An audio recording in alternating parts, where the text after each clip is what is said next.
es muy bueno que yo hablo después de Alejandra y de Marinés, porque usted han comprendido, han oído muchas cosas que son importantes para nosotros en Brasil, pero lo que es muy importante diferenciar es que la relación de los brasileños o del gobierno de Brasil o de la colonia portuguesa con los guaraníes no son como en Paraguay.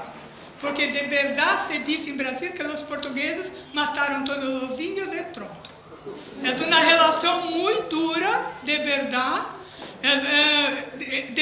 y no hay, embora sea com o povo guarani também, mas era um outro tipo de relação. Inclusive, há muitas coisas, há coisas similares, porque na região sul, onde teoricamente há uma limitação por o Tratado de Tordesilhas de Espanhol e Portugal e Espanha, de verdade não há, porque São Paulo tem uma coisa similar a Assunção, que é o ouvido da corte, porque São Paulo não tinha ouro, não tinha plata, e o que sucede? Não há interesse. O interesse estava em litoral, e o que sucede é que em São Paulo era muito mais difícil a pessoa a ter contato com o litoral, que havia uma cidade que era São Vicente, mas fazia mais contato com Assunção, porque o povo de São Paulo até o século XIX tinha sua vida mais organizada e orientada por as condutas de los índios. Eles faziam inclusive os mesmos caminhos no interior, para o interior da América do Sul, utilizavam os mesmos caminhos de los índios, que os nomes são peabirus, e de verdade a distância não era muita, porque de São Paulo hasta Potosí, em Bolívia, eram 12 dias solamente. E, claro, com Assunção havia muito mais comércio, muito mais contato. E eu estou falando isso não por um estudo formal, mas por um estudo da vida, porque de verdade eu não sou uma investigadora ou uma museóloga como a Alejandra é. De verdade eu tenho outra formação, mas há mais ou menos 10 anos eu me quedei em los hilos del Inhanduti ou del Tenerife e venho fazendo uma investigação informal. Creio que é possível que depois de isso, incluso eu vou formalizar um pouco mais, porque esta ponência me obrigou a formalizar ou a fazer questões, a fazer perguntas para mim mesmo, que agora eu mesmo decido, quero responder. Porque creio que essa é uma modificação não somente minha, creio que muitas pessoas acá terão isso, porque estamos todos trocando muitas informações novas entre nós outros. O primeiro que eu quero, de verdade, eu tenho um apelo, que eu creio que é mais interessante, e vou tentar fazê-lo logo. De verdade, é um apelo de como se está sendo em Anduti, Brasil, com imagens, que é muito diferente do que há acá. Mas quero fazer uma introdução que de nome, porque eu pus o nome agora em minhas classes em Brasil e nessa ponência tem carros de ordimbre radial. Por quê? Porque há muita confusão com o problema do nome em Anduti ou Tenerife. Se você vai em los livros, você vai ver o relato, há confusão, porque falam que em Paraguai se hace tela de aranha em los livros antigos, não? Falam em Brasil se hace em Anduti. Então, e quando nós vamos ver as imagens em los livros, também você tem uma imagem que parece que é em Anduti e é em Tenerife, ou ao revés. Anik Sanjurjo, que a Alejandra ha citado, disse que havia o mesmo, que ela encontrou em Metropolitan Museum de Nova York um soles de México com o nome em Yandutí. E eu encontrei um escaparate em Colômbia que havia um Yandutí de Paraguai, havia um encarre Tenerife e o nome era Soles de Maracaibo. Então, realmente há essa confusão, essa utilização. Que sucede? Com o tempo, eu encontrei o nome Encarres de Urdimbre Radial como um nome adequado para essa família que agora está desorganizada, na verdade. Porque está desorganizada, porque há mesmo Sandra, em Puerto Rico, Sandra tem um tipo de encarre que chamam soles de Maracaibo, que não tem nada a ver com a forma de tecer dos soles de Maracaibo, que eu vou mostrar acá. Então, por isso eu adotei esse nome, porque creio que esse nome é capaz de poner todos os encarres de Urdimbre Radial que temos sobre ele. Porque cabe em Yandutis, Tenerife, soles de Maracaibo, soles de Naranjito, soles de Cuba, mas de verdade são 3 formas de tecer, de terrer.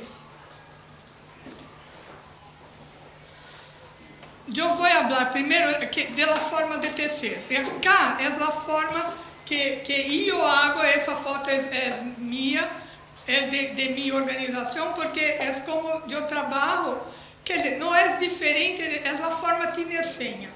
Você tem um bastidor, um corrinho, uma almofadilha, hace os modos, depois eu pongo em uma almohada e eu hago a união. Esta é a forma que queremos entender como a forma canária. E que puedo entender também, hasta que se diga que não é, que se encontramos esta forma de terrer, possivelmente a origem é canária, não? Pelo menos é uma dedução lógica. Acá é o mesmo, pero com outro bastidor, bastidor com alfileres. Aqui é como em Yandutí que Marinês falou, não? Mira, você tem o tejido e depois você faz um desenho, monta o urdimbre. Acá não é radial, porque acá o que está em amarillo é uma conexão, digamos assim. Esse é um desenho de um site de Anik Sanjurjo que mostra bem o processo de tecelagem, de composição. Infelizmente, este site, que era muito didático, era muito pedagógico, não está mais na internet. E esse é o terceiro tipo, que é o tipo de soles de Maracaibo. O que acontece em Venezuela é que em Venezuela eles usam o bastidor de madeira e fazem o urdimbre al aire, de verdade, não? Esse é um sol. Eu vou colocar atrás porque que é assim. Aqui está mais nítido. É muito difícil. Eu estive em Venezuela, eu aprendi a fazê-lo. É muito difícil, não é nada fácil. Não creio que eu vou conseguir fazer outro. Esse é meu, não está finalizado. E o que sucede é que se quedou aislado do mundo. Não se habla de soles de Maracaibo. Não há na história, não há. Quando se habla em los livros antigos del encarre em Venezuela, se habla del drum work. Se hablam de expressão soles de Maracaibo, lo usam como nome genérico, não como uma coisa específica. Nessuno não habla de isso. Foi uma surpresa encontrar isso. Não, eu me fui lá porque sabia dessa existência. Pero é uma surpresa porque não se habla de isso em el mundo. Não sei por que exatamente está tão azado de tudo.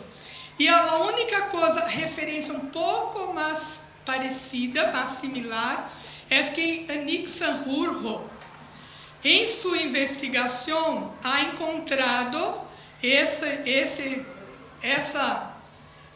coisa que uma tejedora ha hecho para ela, quando ela estava sendo sua pesquisa, creio que em 1980, 80 e pouco, que essa coisa mais parecida que eu he visto, mais similar ao modo de tejer de Venezuela. É uma pena que não esteja acá a chica de Venezuela, minha maestra incluso, não pude, muito complicada, ela não ha venido. Mas é uma coisa por investigar, de verdade. Porque lo pouco que há, que é uma jornalista venezuelana que habla de soles, lo pouco, ela disse, como todo, lo mismo. Viene de las Rosetas Canárias. Pero las Rosetas Canárias não tem, não sei. É possível? Será que as Rosetas Canárias um dia foram hiladas com uma forma assim? É uma coisa totalmente por investigar a tejedoria de Venezuela, creio. Mesmo a Anik Sanjurjo, quando em seu livro eu tive contato com ela não conhecia essa forma de tecer. De verdade, eu he traído a forma de tecer, essa coisa, há 3 anos, para o mundo da internet, porque também não sei porquê. Agora eles estão mais organizados, você pode procurar coisas na internet, há inclusive um museu virtual de soles de Maracaibo, são muito lindos, muito especiais. Porque esse formato de tejedoria dá uma coisa muito linda, muito especial. Mira, porque hace um desenho muito denso, muito forte, muito interessante. Infelizmente não temos muito tempo, porque tenho algumas fotos, estive em contato com a maestra mais vieja, maior que tem lá, mas temos que entender tudo isso como um início e que teremos uma continuação. Aqui é o Soles de Naranjito, essa foto incluso é de Sandra, porque ela forma de tecer. Mira, o que sucede é que realmente temos 3 tipos de tejedoria hasta hoje, que é o formato tinerfeño, no formato de encarre, no formato de soles de Maracaibo e o formato de Inhanduti. Esses 3, creio. E vamos ver como será a sequência de tudo isso, porque o que eu estou tentando é uma sistematização, porque mesmo em Brasil é muito confuso, porque de verdade se chama Inhanduti. Em Brasil, quase todo o Brasil, o nome é Inhanduti, pero a técnica não. Solamente há de verdade a convivência da técnica e la fronteira. Eu vou mostrar para você, porque o que sucede é que em la fronteira nós temos uma similaridade, não tecemos igual, pero em bastidor. Você me mostrou um bastidor redondo, sim, um tambor. Em Brasil, perto da fronteira de Paraguai, se hace em Inhanduti, pero em tambor. E eu tenho acá também uma foto. Acá é um apelo do encarre em Brasil, solamente para dizer de verdade que a técnica disseminada é de boios. Temos muito pouca informação de Tenerife ou de Inhanduti, e de verdade o que há, a pouca literatura que temos e a pouca estabilidade de atividade artesanal que há, é de encarre de bolinos, que tem mais. Agora temos também o encarre que não sei o nome acá, que é Renaissance, que tem uma movimentação muito grande, porque temos como um número muito grande de carreiras formadas nas últimas décadas, e um programa de um estilista, porque também esta técnica tem um lacê, o que faz com que a produção do encarre seja mais rápido, não? Então é muito conveniente e muito adequado para o comércio, não? E aqui eu que lo hice acá é um mapeo, pero é um mapeo de Inhanduti, de Tenerife. O que sucede? A maior parte é em la região sur.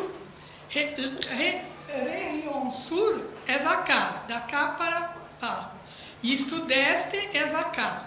Acá é a região centro-oeste, que aqui é a fronteira, e temos também em el nordeste.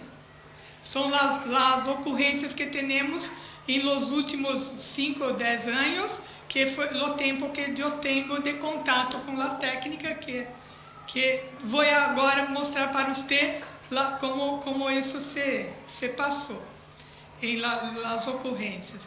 De verdade, isso está uma parte dela, muito pouco, em la parte sul, há uma documentação que já habla de isso. Mas não vou entrar nesses detalhes, porque quando falamos de documentação e de datas e de citações, não temos tempo para ser tão preciosistas assim, não? Infelizmente. Aqui é somente um mapa da área Guarani. Essa área em azul, de verdade, é o território Guarani. Para você ver como a família, o território Guarani, pega um troço muito grande de Brasil também. Em verdade, do sul de América Latina. Acá está Uruguai, aqui está Paraguai, pero acá já é todo o Brasil. E aqui é Brasília, aquela capital que é muito central, e São Paulo está acá. E São Paulo é a conexão. Tanto, em verdade, no século XIX se habla que não se sabia se quem colonizava o sul do país era português ou espanhóis. Porque temos como o Departamento de Imigração Espanhola habla de 3,5 milhões de pessoas, de espanhóis que vão para o Brasil. E há uma estatística que entre 1890 e 1922, temos 3% dos espanhóis que se foram para o Brasil são das Islas Canárias. E também temos uma coisa muito específica, que quando se inicia a imigração, porque esta coisa é o informal, pero em el siglo XIX, quando se inicia os programas de imigração do governo, há também em governo de São Paulo autorização para a entrada de imigrantes canários em São Paulo. Então, realmente, é a região privilegiada por esse contato com a Espanha. E também com os canários. Acá é uma foto de uma ocorrência de Inhanduti em el sur do país, uma região que se chama Sierra Gaúcha, que é uma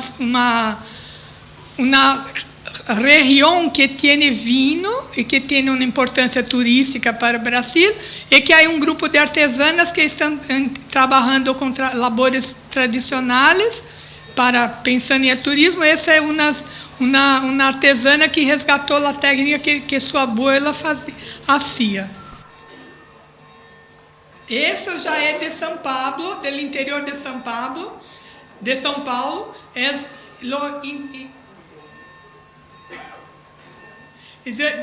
do interior de uma cidade que ele chama Birigui, que é um engenheiro jubilado que sua madre hacía e ele intentou fazer e hace agora, e hace coisas muito grandes, muito bonitas, como esse tipo que é uma colcha de cama, não sei se o nome é esse, uma coisa para cobrir a cama, que eu penso que é uma coisa enorme, mas ele hace essas coisas. Acá é de São Paulo também. Que sucede? Há uma cidade do interior de Brasil, essa é uma peça antiga, é como um mostruário de lo que essa encarreira hacía, porque em los anos 1940 hasta 60, el Nhanduti, porque ele ama o Nhanduti lá, foi muito importante em essa cidade. Uma senhora aprendido, era de São Paulo, da capital, aprendeu em la escola quando niña, se foi para esta cidade e ensinaram as mulheres da zona rural a ser, para tentar combater a estacionalidade do café, das plantações. Pero isso se tornou uma febre, e todos o fizeram, e foi uma indústria muito importante, assim homens, mulheres, niños, todo mundo. E este era o modelo, que é muito específico, porque não há outro, eu jamais vi outro assim. Todo muito colorido, e é típico não sei se é típico, de verdade não tenho estudo suficiente por que fazem dessa forma. Mas nós outros temos esse tipo de, antes do encarre industrializado entrar em el mercado, o Nhanduti foi muito importante em esta cidade, que se chama Socorro, e na cidade de São Paulo, que tinha encarreiras que trabalhavam a pedidos e ganhavam dinheiro para complementar a renda com isso. E o modelo é assim, muito colorido. Eu inclusive he traído 2 peças desse tempo por as encarreiras me donaram para trazer para cá, e nós outros temos na sala de la Roseta 2 pequenas peças, 2 pequenos tapetitos dessa época, uma só color, mas mais coloridos, para você poder ver depois isso.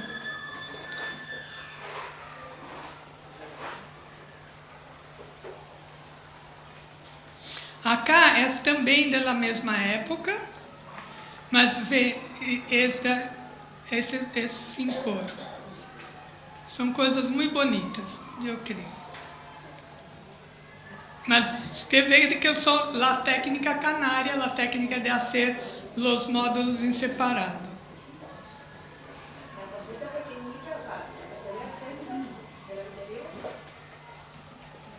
O que tem? Qual é a pergunta? Ah, sim, a união. La unión, ahí me estoy dando cuenta porque tengo una antigua en casa, que eso, o sea, no se hace separada, sino una vez que tiene unida las mayores, se cruzan las hebras y se hace la central chiquita, la pequeñita. ¿No? Sí, mas pero en la almohada. Después. Sí, vemos la grande, pero vemos la pequeñita. No, la pequeñita yo creo que es como un encaje de aguja. Sí, pero a ver, que no se hace en el kit, por ejemplo, en la rodilla y se goza. Ah, sí, se hace separado. Sino que Ah, sí, las mayores, es posible. la pequeñita, ve que trazan la hebra como talada, que se hace separado. Sí, la pequeña. Mira, de verdade, se você não tem um estudo sistemático, pero de verdade, se você vai ver, há vários tipos de união, vários tipos. Depois que eu não havia quem me ensinasse a tejer, e eu aprendi solo por tentativa e erros. E depois que eu aprendi a fazer os módulos, eu comecei a comprar umas peças viejas para estudiar como se hacía. Entonces, lo que sucede es que hay muchos tipos de unión. Y eso no tengo estudo sistemático sobre eso. Pero acá es la primera vez que yo... Y es muy variado. No tiene, porque de verdad no hay... y línea en Brasil, la actividad artesanal en Brasil es muy precaria. Porque nós temos uma colonização que proibia, e obrigava a importação de manufaturas. Então, o que sucede? Solamente nós vamos ter um processo de industrialização quando a corte portuguesa se foi para o Rio de Janeiro, no século XIX, 1808. Antes não havia nada. E de pronto tiveram que... Se mudou todo, porque a corte se foi. Então não se faziam coisas. Não havia uma vida de luxo, nem em Rio de Janeiro. De repente, Rio de Janeiro é a capital do reino. E o processo aí, nós estamos no século XIX, foi por la literatura, das enciclopédias de fama, da literatura francesa, da literatura que havia para que as mulheres aprendessem a fazer essas técnicas e ter novos comportamentos da corte também. Porque isso tudo é de pronto. Porque Brasil, de verdade, a colonização brasileira, portuguesa, é muito diferente da colonização espanhola. É muito mais dura, é muito mais... o único interesse é o dinheiro, o pau-brasil, não havia ouro, então hasta que não... Porque o ouro em Brasil se vai a ser somente no século XVIII. No final do XVII, hasta lá, Brasil não tinha tanta importância por lá, a principal importância de Brasil para Portugal, que vai dar em Tratado de Tordesilhas, é porque Portugal tem interesse em ir para a Índia e queria um porto para o caminho. De verdade, por isso que o Tratado de Tordesilhas, há uma farra, é muito pequeno o pedaço de Brasil. Depois, por as ações das pessoas, dos bandeirantes, se estendeu. Mas, de verdade, o interesse nos primeiros siglos de Portugal para o Brasil era muito pequeno. Então, era somente para se quedar por um momento no caminho para as Índias, que era o que importava. Então, o processo todo foi muito acelerado, solamente, mira, nossa universidade do século XIX. É muito triste isso, de verdade. É muito complicado, porque isso, claro, se reflete em nosso povo, em nossa educação, em tudo isso, não? Ou seja, há muitas classes de Muitas? formas de unidade social. Ah, sim, exatamente. Sim, e porque não é uma atividade estável. Porque eu comecei a falar tudo isso porque o que sucede é que a atividade artesanal é uma atividade que não tem tradição e que as pessoas fazem enquanto há demanda. Não há demanda, só cai no ouvido. Em Socorro ocorreu isso. Pero o que sucede? Em Socorro, que é essa cidade que tem isso, há como 4 ou 5 anos um grupo de artistas, porque agora, desde 1970, há políticas de tentativas de manutenção das atividades tradicionais, das atividades populares, artesanais, que são muito ricas e muito bonitas. Então, por isso, há uma tentativa de que isso se modifique.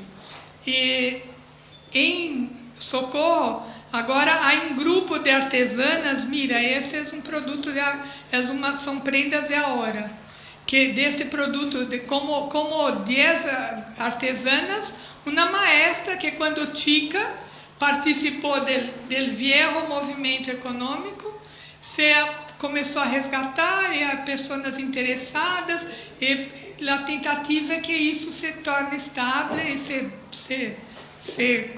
torne acá também é de uma pessoa de Socorro. Uma prenda com... Acá, mira como é muito diferente. É uma peça desse tempo contemporâneo com Socorro, pero é de São Paulo. É de uma encarreira de São Paulo. Esse era um mantel muito grande. Eu perdi todas as outras fotos dessa. E eu tentei fazer novas fotos há 2 meses. Me contatei com a senhora, fui a sua casa, mas ela não tinha mais esse mantel. Eu chorei.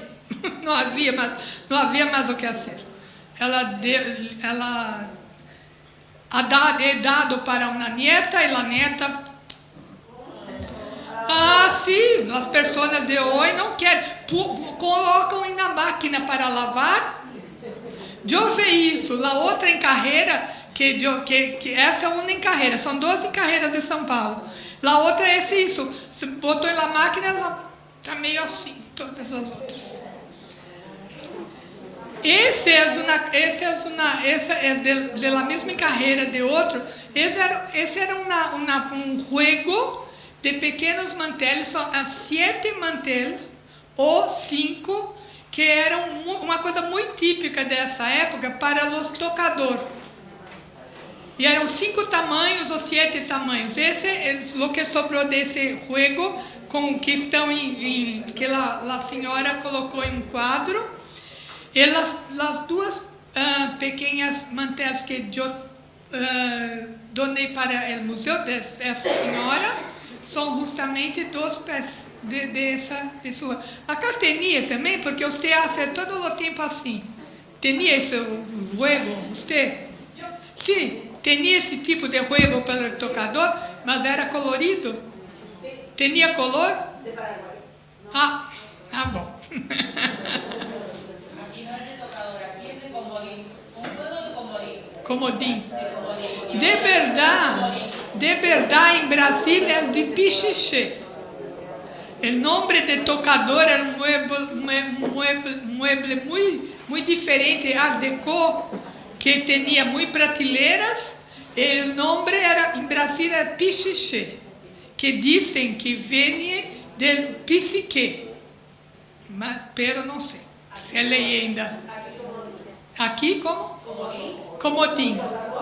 O tocador. Mesa de noite?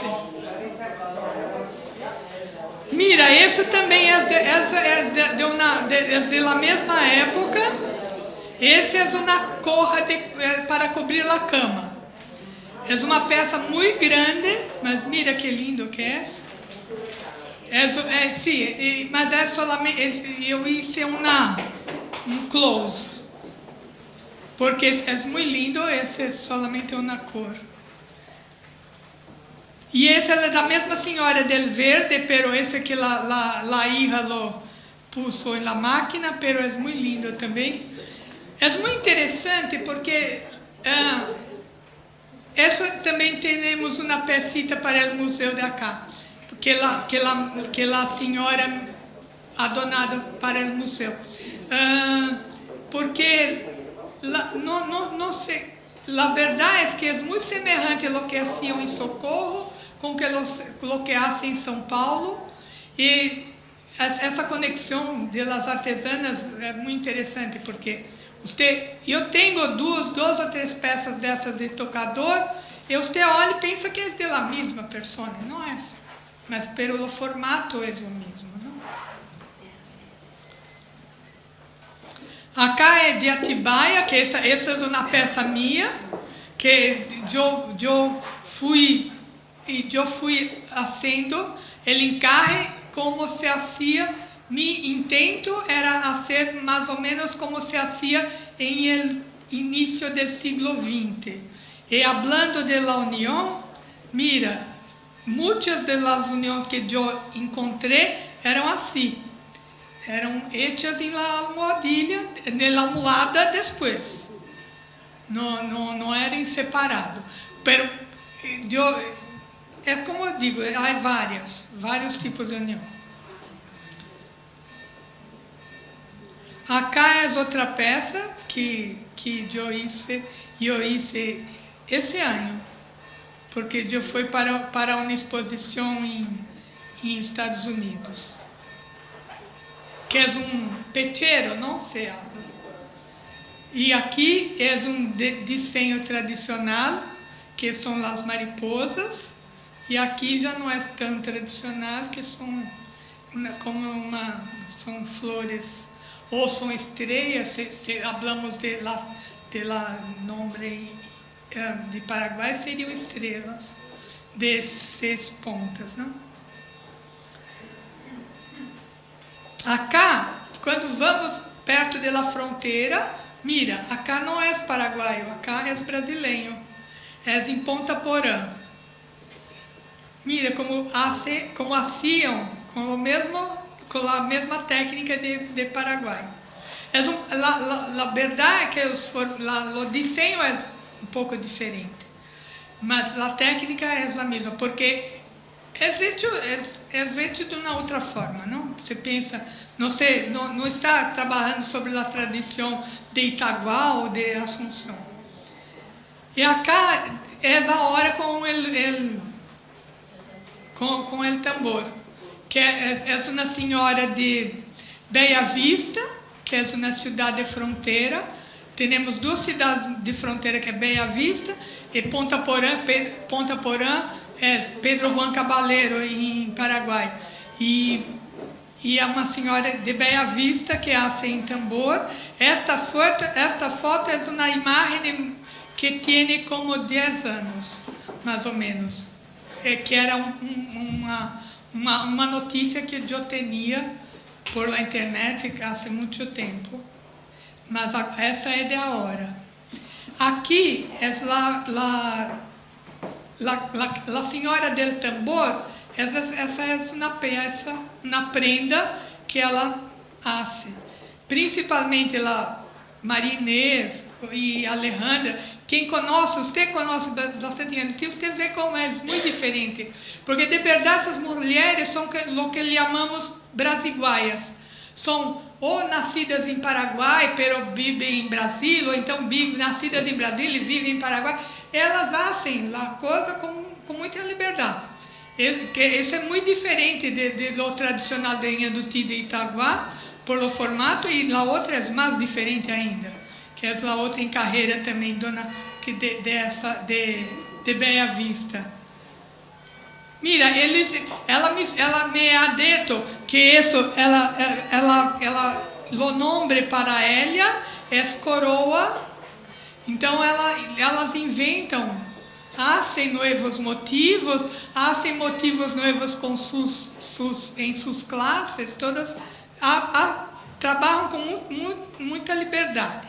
E a outra cidade, em Ponta Porã, que é uma cidade mais grande, que tem comércio, que tem turista, temos umas fotos mira, já é mais parecido com o tradicional de Itaguá, com muitas colores, porque assim, com vista ao turismo. Mira, as peças que Maria Inês ha traído, vou falar uma coisa, vou falar um equívoco, creio que não, são peças muito especiais, principalmente as de hilo fino.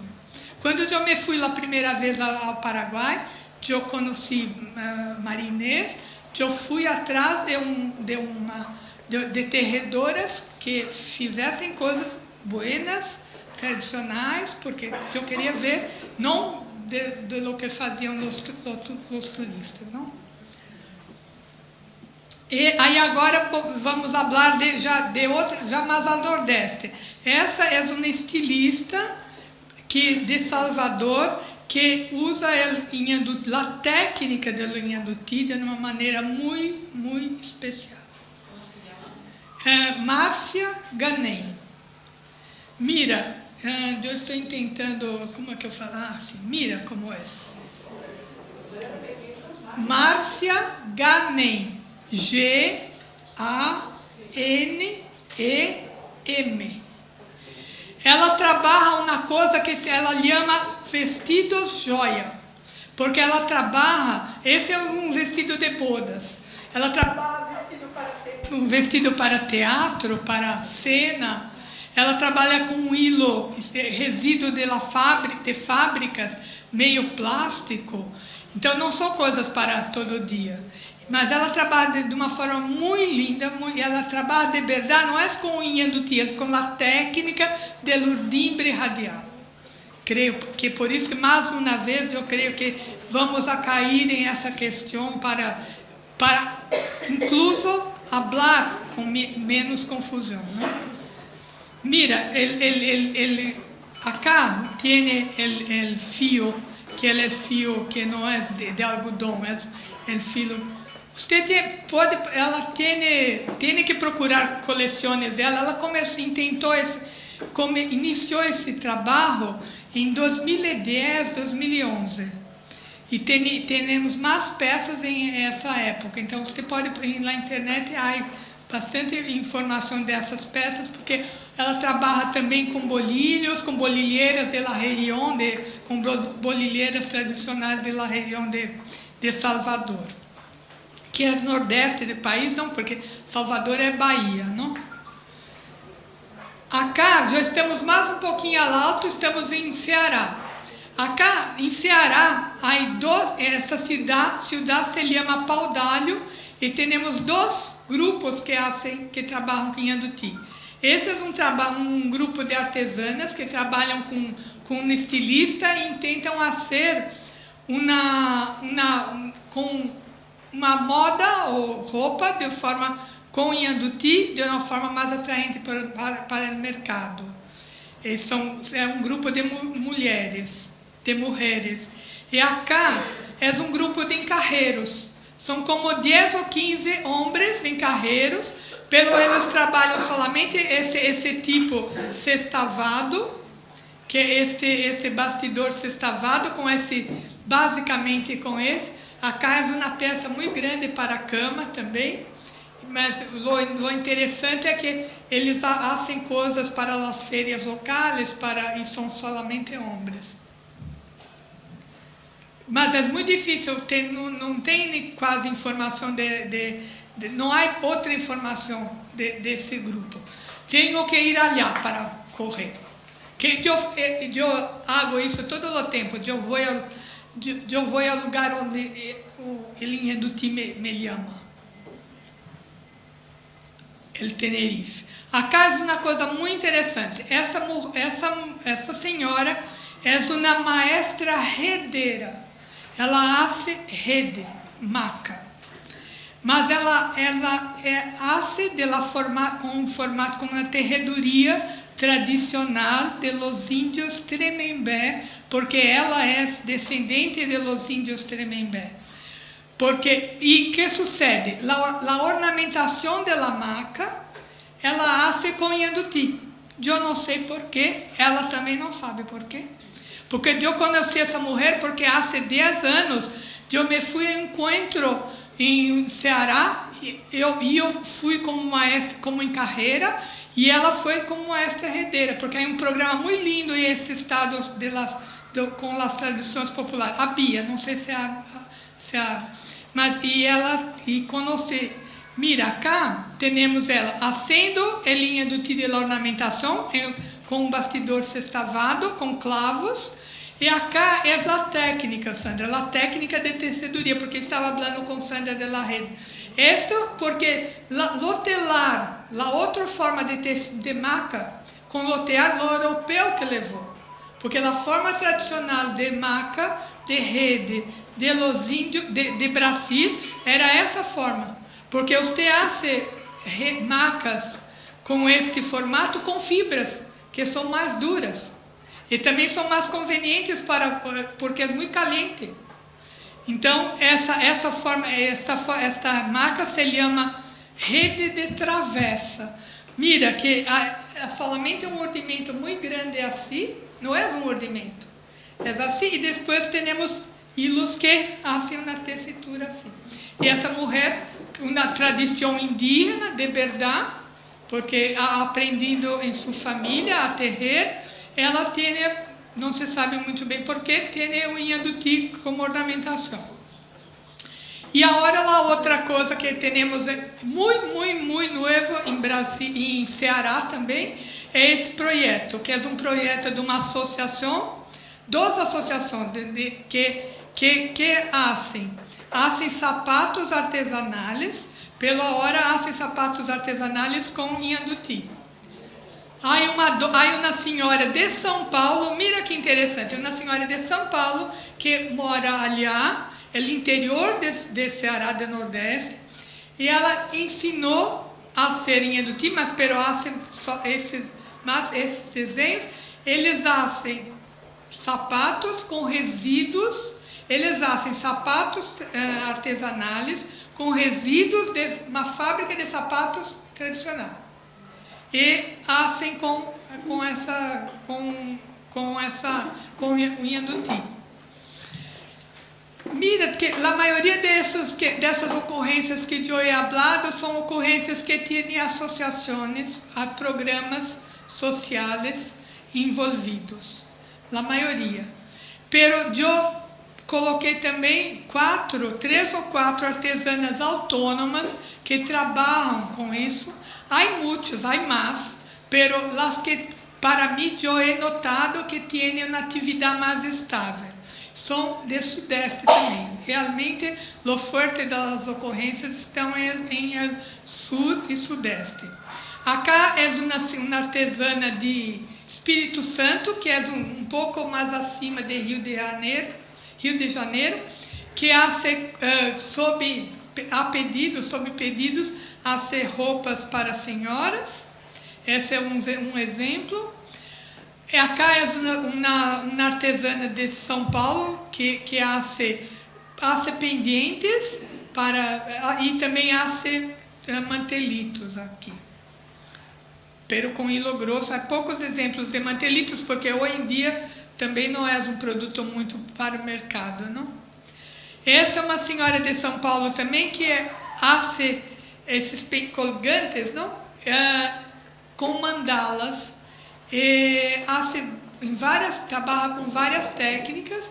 Ela trabalha também com mandalas hechas em Inhanduti, sempre assim, uma a uma. E acá também é uma maestra que trabalha com Tenerife há bastante tempo e que dá classes de ela em la TV e que trabalha muito pela propagação de Inhanduti também, porque se mostra todo. Bom, eu queria, creio que o que puedo colaborar por agora é isso, e espero que tenhamos outras oportunidades de falar mais de isso, com mais profundidade, com mais documentação, mas creio que é uma coisa nova para você reconhecer como é hecho em outros lugares, não? Graças por tudo e graças pelo convite e a oportunidade.